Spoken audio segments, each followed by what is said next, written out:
Hello good morning. അപ്പോൾ നമ്മൾ ഒന്ന് ബാക്കിയുണ്ടല്ലോ എടുക്കാൻ, Hard times and analytical note. അപ്പോൾ അത് നമ്മുടെ എന്താ പറയുക, നമ്മളെ കയ്യിലുള്ള ആ ഒരു മെറ്റീരിയൽ കുറച്ച് ഡീറ്റെയിൽ ആയിട്ട് പറയുന്നുണ്ട്. അപ്പോൾ അതിൻ്റെ ഒരു ഷോർട്ട് സമ്മറിയാണ്. നിങ്ങൾക്കിപ്പം ഇതേ പഠിക്കേണ്ട എക്സാം പോയിൻ്റ് ഓഫ് വ്യൂവിൽ FR ലീവ്സിൻ്റെ ഹാർഡ് ടൈംസ് ആൻഡ് അനാലിറ്റിക് നോട്ടാണ്. ഇത് വളരെ സിമ്പിളായിട്ടുള്ളൊരു നോട്ടാട്ടോ. അപ്പോൾ ശ്രദ്ധിക്കുക. FR Leaves in this famous essay which appears in his The Great Tradition talk about why he considered Hard Times as the best work of Charles Dickens. ഈ ഒരു essay it was included in his book The Great Tradition. FR ലീവ്സിൻ്റെ great tradition എന്ന ബുക്കിൽ ഉൾക്കൊള്ളുന്ന essay ആണ് ഈ ഒരു essay, hard times and analytical note. And in this essay he talks about why he considered Charles Dickens' work ഹാർഡ് ടൈംസ് as a best one. എന്തുകൊണ്ടാണ് ചാൾസ് ഡിക്കൻസിൻ്റെ ഹാർഡ് ടൈംസ് എന്ന ഈ ഒരു വർക്ക് ബെസ്റ്റ് ആണെന്ന് കൺസിഡർ ചെയ്യാൻ കാരണം? Right in the beginning he calls this a brilliant work which is set in the fictional industrial Coketown a masterpiece. തുടക്കം തന്നെ അദ്ദേഹം പറയുന്നുണ്ട് FR ലീവ്സ് ഈ ഒരു പുസ്തകം ആസ് എ ബ്രില്യൻ്റ് വർക്കാണെന്ന്, അല്ലേ? And it was in the fictional industrial Coketown എന്ന് പറയുന്ന ഇൻഡസ്ട്രിയൽ സിറ്റിയിലുള്ള ഒരു ഫിക്ഷണൽ ഇൻഡസ്ട്രിയൽ സിറ്റിയിലെ ഒരു മാസ്റ്റർ പീസാണിതെന്നും he asserts that Hard Times has of all Dickens' work all strength of his genius and it's completely serious work of art.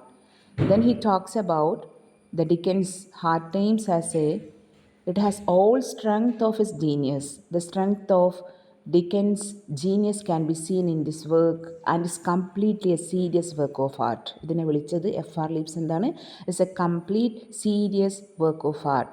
Leaves says that it is possible because of the traditional approach to the English novel that Hard Times did not get the recognition it so deserved. Even though it is the one of the best one, it didn't get any recognition because of its traditional approach to the English novel. ഇതിൻ്റെ traditional approach കൊണ്ടാണ് ഈ ഒരു നോവലിന് എന്ത് കിട്ടാതിരുന്നത്? Recognition കിട്ടാതിരുന്നത്. He observes a lot of unexacting expectations from the author by the reader of those time. ഇതിൽ FR leaves പറയുകയാണ്, നമുക്ക് exact ചെയ്യാൻ പറ്റാത്ത സെവറൽ എക്സ്പെക്റ്റേഷൻസ് ഓതറിൽ നിന്ന്, അല്ലേ, നമുക്ക് റീഡേഴ്സിന്, ആ സമയത്തുള്ള റീഡേഴ്സിന് ഇതിൽ നിന്ന് കിട്ടിയിട്ടുണ്ട്, അല്ലേ? നമുക്കത് എന്ത് ചെയ്യാൻ പറ്റാത്ത, എടുക്കാൻ പറ്റാത്തത്രയുമുള്ള എക്സ്പെക്റ്റേഷൻ ആർക്കുണ്ടായിരുന്നു? ഓതറിനുണ്ടായിരുന്നു.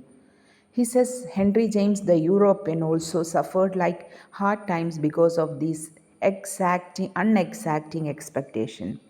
ജെയിംസ് ജോയ്സിൻ്റെ ദ യൂറോപ്യൻ എന്ന നോവലും എന്ത് ചെയ്യുന്നില്ല, വർക്കും എന്ത് ചെയ്യുന്നില്ല, ഇതുപോലെയുള്ള പ്രശംസ നേടാത്തതിൻ്റെ കാരണം the unexacting expectation from the ഓതറാണ്. The title of the novel confirms Dickens inspiration. അതായത് ഹാർഡ് ടൈംസ് എന്ന് പറയുമ്പോൾ it is the inspiration of Dickens himself. Usually Dickens criticism of the world around him is casual. സാധാരണ ഡിക്കൻസ് തൻ്റെ വർക്കിൽ വേൾഡിനെ criticise ചെയ്യുമ്പോൾ, തൻ്റെ വേൾഡ്, തനിക്ക് ചുറ്റുമുള്ള വേൾഡിനെ ക്രിട്ടിസൈസ് ചെയ്യൽ എങ്ങനെയാണ്? It is a usual manner. ഓള് ഇപ്പം അതന്നെ ഇട്ടോ. But in hard times it has a comprehensive But in hard times, he has a comprehensive vision of the inhumanities of the Victorian England, which is represented by ആ ഒരു ഡ്രസ്സെന്നെ ഇട്ടോ. പക്ഷേ But in hard times, it has a comprehensive vision of the inhumanity of the Victorian England, which is represented by Thomas Godwin and his philosophy of the utilitarianism. അതായത് സാധാരണ ഡിക്കൻസിൻ്റെ criticism of world എന്ന് പറയുന്നത് ഒരു usual manor ആണെങ്കിൽ പോലും hard ടൈംസിൽ അദ്ദേഹം നടത്തുന്നത് ഒരു കോംപ്രഹെൻസീവ് വിഷനാണ്. എന്തിനെക്കുറിച്ച്? ഇൻഹ്യൂമാനിറ്റി ഓഫ് ദ വിക്ടോറിയൻ ഇംഗ്ലണ്ടാണ്. വിക്ടോറിയൻ ഇംഗ്ലണ്ടിൻ്റെ ഇൻഹ്യൂമാനിറ്റേറിയൻ ആറ്റിറ്റ്യൂഡിനെ കുറിച്ച് അദ്ദേഹം വളരെ കോംപ്രഹെൻസീവായിട്ടുള്ള ഒരു കാഴ്ചപ്പാട് കൂടിയാണ് പറയുന്നത്. അത് റെപ്രസെൻ്റ് ചെയ്യുന്നത് തോമസ് ഗ്രാഡ്ഗ്രിൻഡ് എന്ന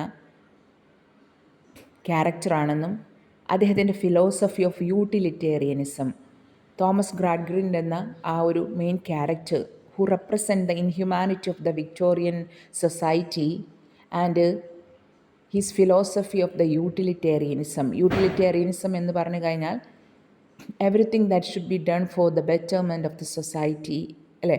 എല്ലാം എന്തായിരിക്കണം, പ്രയോജനപരമായിരിക്കണം എന്നുള്ള, പ്രയോജനമായിട്ടുള്ള ഉപകാരപ്രദമായ കാര്യങ്ങളിൽ മാത്രം ഫോക്കസ് ചെയ്യുന്നതാണ് യൂട്ടിലിറ്റേറിയനിസം.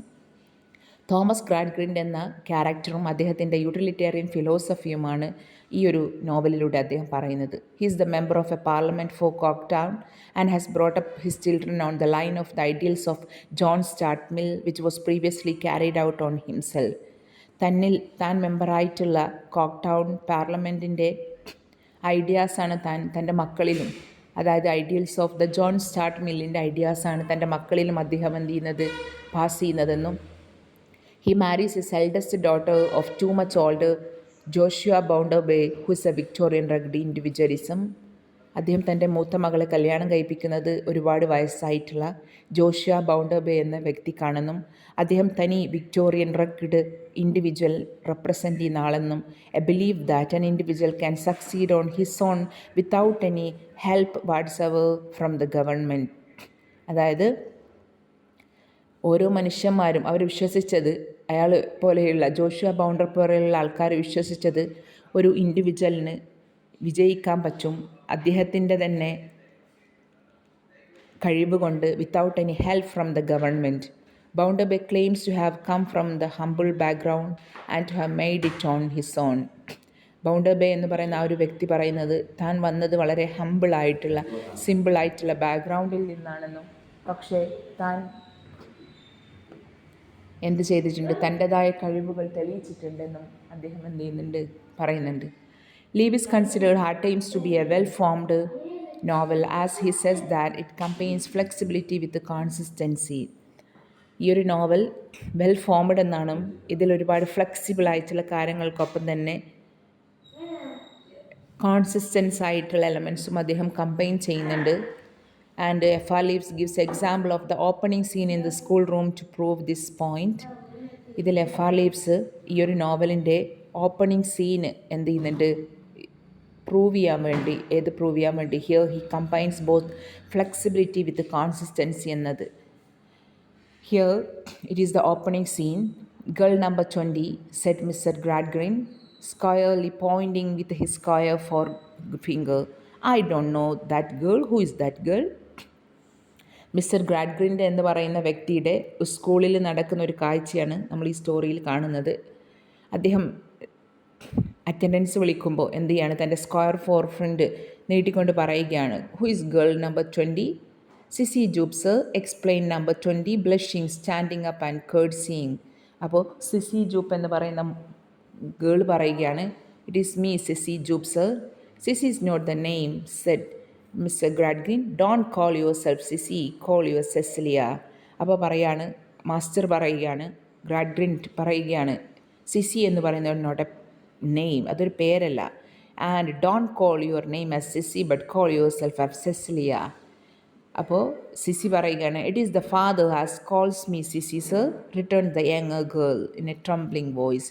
വളരെ പേടിയോടുകൂടി തൻ്റെ മാസ്റ്ററോട് മറുപടി പറയാണ്, it is my father who calls me Sissy. Then he has no business to do it, said Gradgrin. Tell me he must not, Cecily Jupe. Let me see what's your father. അപ്പോൾ അദ്ദേഹം പറയുകയാണ്,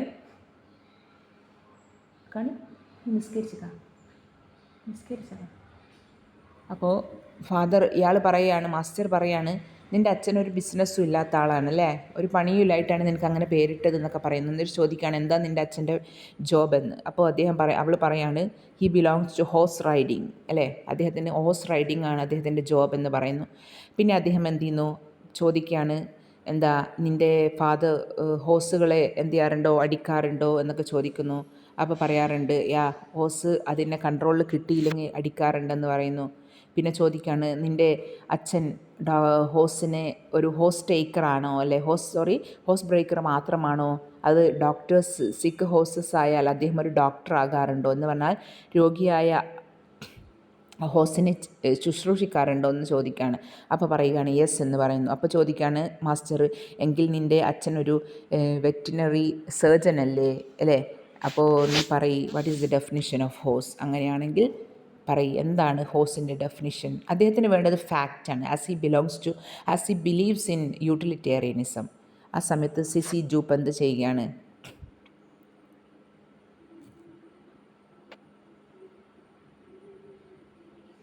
CC Jupe she was unable to give an answer അല്ലേ? അപ്പോൾ അദ്ദേഹം പറയുകയാണ് girl number 29, ഇവിടെ അവളുടെ പേരല്ല പറയുന്നത്, അവളുടെ റോൾ നമ്പറാണ്. Girl number 29 was unable to define the horse അല്ലേ? അവൾക്കറിയില്ല എന്ത്, even though she is the daughter of a horse rider, she could not define what is horse. അപ്പോൾ അദ്ദേഹം പറയുകയാണ് girl number 20 possessed of no fact inference on to one of the commonest animals. Some boys' definition of horse bids are yours. എന്നിട്ട് പറയുകയാണ് അവൾക്കത് അറിയാത്തത് കൊണ്ട് തന്നെ നീ ആരോട്, ബിഡ്സർ എന്ന് പറയുന്ന ബോയോട് പറയാണ്, നീ ഒരു ഡെഫിനിഷൻ കൊടുക്കുക. എന്തിനു വേണ്ടിയിട്ട്? About the fact related to horse. പിന്നെ നമ്മൾ കാണുന്നത് ബിഡ്സർ എന്ന് പറയുന്ന കുട്ടി വളരെ ലോജിക്കലായിട്ടുള്ള ഡെഫിനിഷൻ കൊടുക്കുകയാണ് എന്തിന്, ഹോസിനെ കുറിച്ച് അല്ലേ? അതിൻ്റെ ഓരോ ബോഡി പാർട്സുകളെയും എടുത്തുകൊണ്ട് അതെന്ത് ചെയ്യാണ് ബിഡ്സർ എന്ന് പറയുന്ന കുട്ടി എക്സ്പ്ലെയിൻ ചെയ്യുന്നു. Here Sissy Jupe's ideas of the horse does not matter അല്ലേ? അവിടെ എന്താണ് സിസിയുടെ കാഴ്ചപ്പാടിലുള്ള ഹോസ് അല്ല ആർക്ക് വേണ്ടത്, മാസ്റ്ററിന് വേണ്ടത്. അതിന് ബോഡി പാർട്സുകൾ എക്സ്പ്ലെയിൻ ചെയ്ത് വളരെ ലോജിക്കായിട്ടുള്ള ഫാക്റ്റുകൾ നിരത്തിയുള്ള ഡെഫിനിഷൻ ബിഡ്സറിൻ്റെ അതായിരുന്നു വേണ്ടത്. അങ്ങനെ all the matters in fact is fact which is model people Bitzer vomit. ഒരു മോഡൽ ആയിട്ടുള്ള ഒരു വിദ്യാർത്ഥിയായ ബിഡ്സർ ഛർദ്ദിച്ചത് എന്താണ്, വളരെ മാറ്റർ ആയിട്ടുള്ള ഫാക്റ്റുകളാണ്. അവിടെ this kind of ironic method according to Lewis has very little effect usually, but in Dickens we can see the flexibility of his art. Sissy Jupe, the conventional character, is established in a symbolic role here. She is a part of poetically creative operation of Dickens' genius in her time. ഇതിൽ വളരെ fact ആയിട്ടുള്ള ബിഡ്സറും CC ജൂപ്പ് എന്ന conventional ആയിട്ടുള്ളൊരു character, അവൾ symbolise ചെയ്യുന്നത് ഒരു poetic creativity of the Dickens ആണ്. CC ജോപ്പ് is ഓപ്പോസിറ്റാണ് ആരുടെയിൽ നിന്ന്, ബിഡ്സറിൽ നിന്ന്. പിന്നെ ഇതിൽ നമുക്ക് കാണാം ഈ ഒരു നോവലിൽ തന്നെ ബിഡ്സറിനെയും സിസിയെയും ഡിസ്ക്രൈബ് ചെയ്യുന്ന കുറച്ച് കാര്യങ്ങളൊക്കെ പറയുന്നുണ്ട്. ഓക്കെ, അതൊന്നും ഇമ്പോർട്ടൻ്റ് ആയിട്ട് നോക്കണമെന്നില്ല. അതിൽ എന്ത് ചെയ്യുന്നുണ്ട്, വളരെ വൈറ്റാലിറ്റി ആയിട്ടുള്ള സിസിയെ എന്ത് ചെയ്യുകയാണ്, എക്സ്പ്ലെയിൻ ചെയ്യുന്നത് അവളുടെ ഡാർക്ക് ഹെയറിനെയും ഡാർക്ക് ഐയോട് കൂടിയാണ്. അവളുടെ ഫിസിക്കലി ആയിട്ടുള്ള അല്ലേ അവളുടെ അപ്പിയറൻസാണ് പറയുന്നത്. പിന്നെ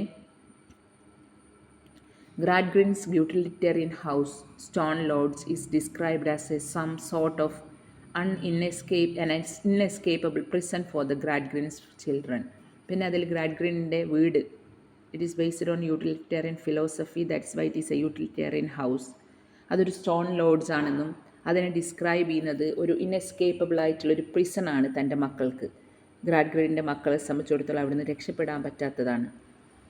and going home near his house, Gradgrin catches his own children peeping through the hole to get the glimpse of the circus people nearby. അതായത് തൻ്റെ മക്കൾക്ക് പുറത്തുള്ള കാഴ്ചകൾ കാണാനുള്ള അവകാശം പോലും ഗ്രാഡ്ഗ്രിന് കൊടുത്തിരുന്നില്ല.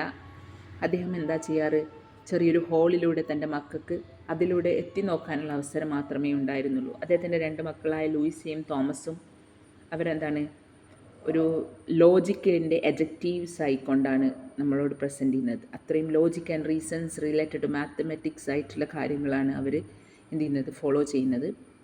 അതുകൊണ്ട് തന്നെ ഈ ചാപ്റ്ററിന് ടൈറ്റിൽ കൊടുത്തത് എ ലൂപ്പ് ഹോൾ എന്നാണ് അല്ലേ? ലൂപ്പ് ഹോൾ എന്നാണ് ഈ ഒരു ചാപ്റ്ററിൻ്റെ ടൈറ്റിൽ തന്നെ. പിന്നെ നമ്മൾ കാണുന്നത് ഇതിൽ സർക്കസ് പീപ്പിൾ, ആ ഒരു സ്ട്രീറ്റിലുള്ള സർക്കസ് പീപ്പിളിനെ കാണിക്കുന്നത് ഹ്യൂമൺ സ്പോണ്ടേനിറ്റി ആൻഡ് വൈറ്റാലിറ്റിയാണ്. ആ ഒരു സർക്കസ് പീപ്പിളിനെ even though they were scorned by the people like Bounderby, Gradgrind, they bring art and joy to the industrial Coketown, thus becomes the symbolically relevant. ഇതിൽ ഈ ഒരു circus പീപ്പിളിനെ കളിയാക്കിക്കൊണ്ടാണ് ബൗണ്ടർ ബേയും ഗ്രാഡ്ഗ്രിൻഡും present ചെയ്യുന്നത്. കാരണം അവർ utilitarian ഫിലോസഫിക്കെതിരാണ് ആര് circus people.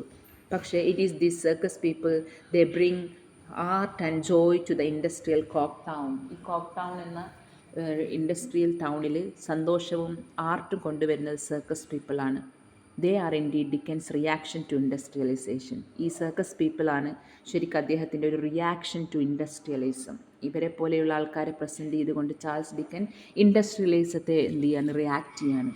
This leave is describe by comparing it to the passage in Lady Chatterley's lover by D.H. Lauren.